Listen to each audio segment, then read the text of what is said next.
I'm really pleased to be here with Scott Swanson, who's run a beta of the Conscious Men's Mastermind and is about to introduce it again. Actually, that's what we're here to do, is to introduce the full-on version and talk a little bit about what it is and why it's an important thing for a man to think about. In today's world, with what's going on with Me Too and that sort of thing, as great as that is for women, I think men are a little not quite sure where to move, and I'm sure there are all kinds of other issues that men need to deal with, and this is a perfect place to do it. Scott, welcome, and thank you for doing this. Thanks very much for doing this, Chris. Really appreciate it. Totally my pleasure. I imagine that the Conscious Men's Mastermind is a really great place to kind of recenter ourselves. Is that a fair idea of what you're bringing to men that join this group? I think that certainly can be part of it. The guys who were in it last year were there for different reasons and with different agendas. And but I certainly think that in this day and age, it's difficult to be a man who wants to be responsive to what's going on in the culture and wants to do things well. And it's not always clear how to do that, and it's not always clear where he can go to be able to talk openly without fear of saying the wrong thing. It's simply about the freedom to be able to be oneself without having to have that self-editing tape going that many of us do most of the time. It's really about each participant getting their turn to benefit from the wisdom, skills, experience, connections of the other men in the group. And so in each session, one guy gets to bring whatever he wants to talk about to the group, and the rest of the group spends most of its time leaning into what he's saying and responding in a way consistent with the kind of feedback he's asked for. It's honest and loving and a really beautiful thing to watch how these guys come around one another, support one another, and deepen their friendship. This last year, they start off as complete strangers to each other, and by the end, they're trying to figure out how to get together to meet in person. Talk about some of the takeaways that men that were in this group had. What kind of experiences were they most excited about as a result of going through this? You know, at the beginning, they didn't know each other. And so some of them, the first time they were in the middle of the circle or the hot seat, would just talk about their own story. But as the year went on, they would bring particular issues that they were struggling with. And in several cases, it was an issue around work, whether to stay in the job they're in or to look at moving into something else, potentially needing to move into something else. And what would that be? It could be around the relationships with their children and how well those were or were not going, relationships with their partners. In some cases, we got into some fairly deep spiritual stuff. You know, it's called the Conscious Men's Mastermind. It's not explicitly religious or spiritual, but that weaves its way in because it's part of the human experience. And so there were sometimes when guys would have questions around matters of spirituality. And what they always got in terms of the feedback was something they could rely on, something that was trustworthy.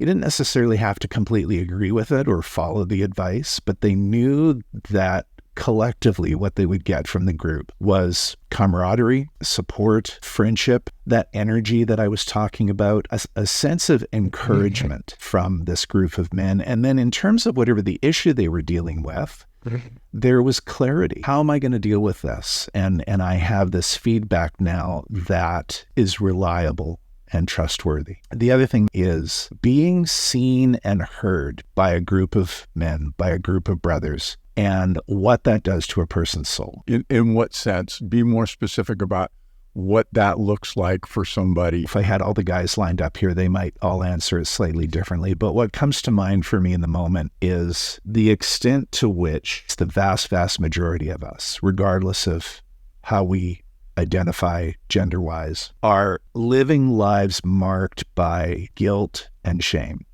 And the guilt and the shame is very often the fruit of what we hold inside because we're afraid that if it were to come out, if people were to really know, that we would be banished, we would be ostracized, we would be condemned.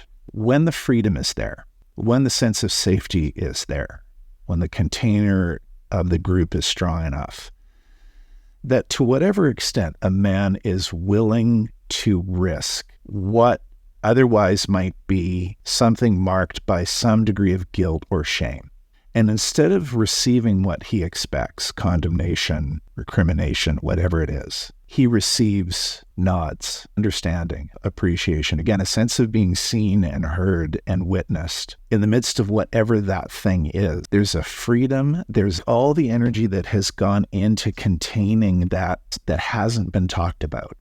The energy that is no longer required to contain that and that's freed up for other parts of life is big. And these guys are coming away from these calls with a sense of new energy, of released energy for other parts of their life. I don't think men especially understand how much baggage they're carrying around that requires tremendous amounts of energy to keep pushed aside. And here's this beautiful way to bring whatever it is that you're struggling with out into the light, knowing that sunshine is the best disinfectant, and knowing that you're going to be supported. Yeah. What a fabulous place to bring that stuff out and deal with it. Yeah, and it's not like there's pressure to open up a vein and bleed all over the rest of the group. Like, this is not a requirement. People talk to the extent that they want to talk. They share to the extent that they're comfortable sharing. And what I notice is that as the year goes on, as the commitment to one another and the trust in one another builds, that the questions get a little deeper, a little more vulnerable. But there isn't a requirement to go there, and certainly people participate at the level they're comfortable.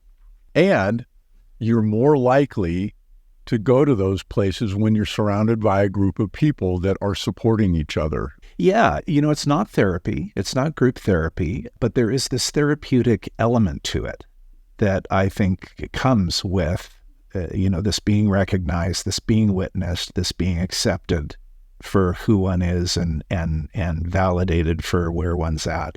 In this group, and the other groups that I've led, there's a sense in which if the group is collectively moving to a deeper level and there's somebody who's resisting that, then there's this beautiful way in which the group itself sort of turns to this other person and says, dude, what's up? What's going on that we're moving this way and you're still standing back there by the front door? And doesn't mean he can't just stay standing by the front door, but you can almost expect that as the group develops and gels, that there becomes this collective momentum that people are drawn into.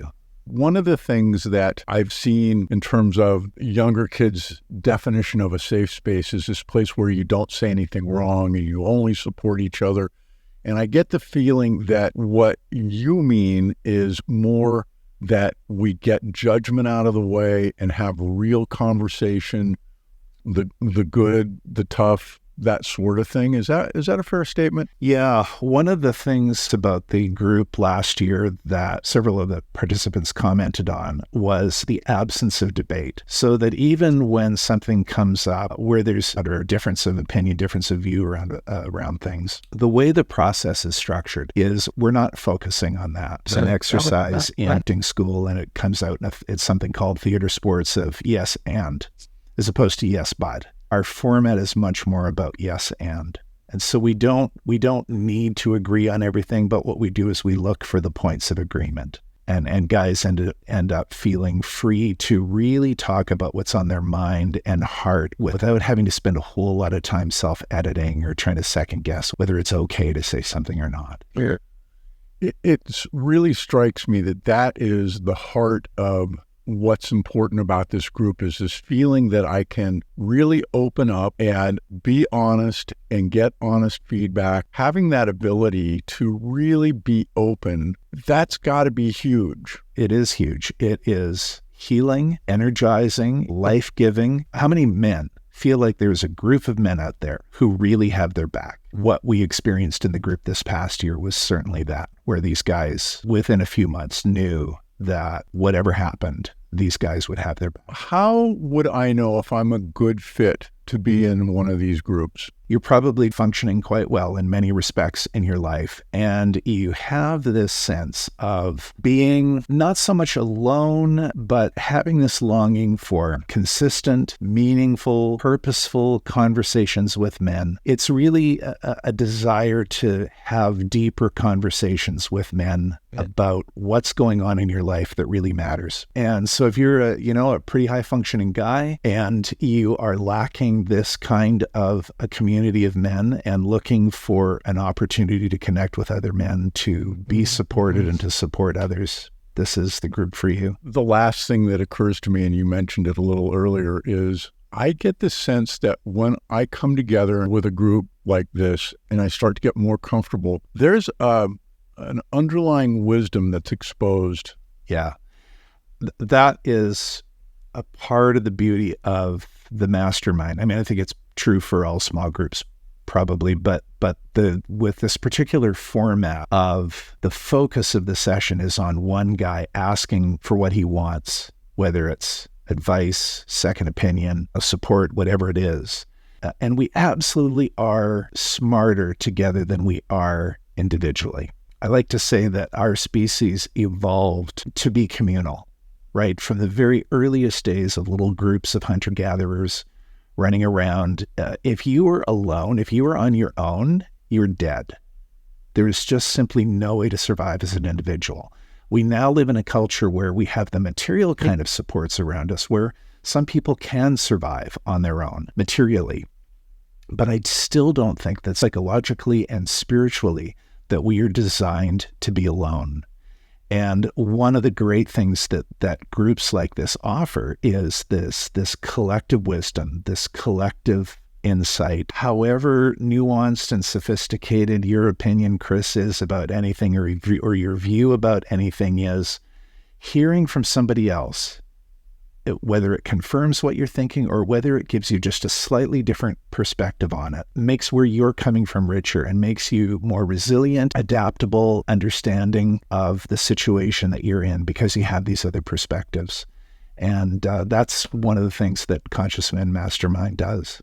Talk a little bit about your role with facilitating this group. I have been, Chris, facilitating small group gatherings for over 30 years, probably 35 years, men and women together with no attention to gender. And then in the last number of years as well, specifically focusing around small groups of men, whether it's on weekend retreats, day-long retreats, in person, or now online. Each of us has our zone of genius, and that just happens to be part of mine. Like, if you need your plumbing fixed, do not call me. But if you are looking for someone who can create a safe, productive container in which people feel like they can have the freedom to dig down into what's going on for them and know that whatever comes out is going to be held and trusted and all the rest of it, that's just part of what I do really well. And all this technology was around before, but I really caught fire with the pandemic. And now it just makes so much sense to do this online and in the process expand the pool of potential candidates for these groups.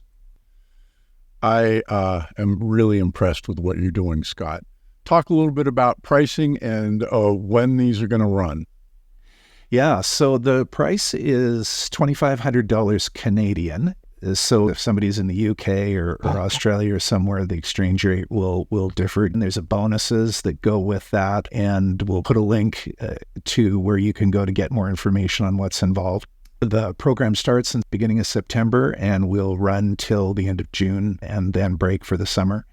There is an expectation that the people who start in September will finish in June. There's no expectation that you'll continue after that. Having said that, of the 5 guys who finished the year, 4 of them are coming back next year. So, boy, that's big. Yeah. And the 5th guy is like, I'm going to miss you guys, and this has been fantastic, and I just feel like I've got what I need for now. In terms of when the groups run, that's going to depend a little bit on people's availability, but they'll be at different times of the day depending on what time zones people are in and what their schedules are like. You can find out a lot more about this group in the link below. The page that you'll be directed to is outstanding. You'll be able to see some of the people that participated in the first group in a video and get more information to make a good decision. Scott Swanson, thank you so much for doing this and running the Conscious Men's Mastermind. Chris Templeton, I really appreciate your time today. Thanks for the interview and the great questions. My pleasure. Nice.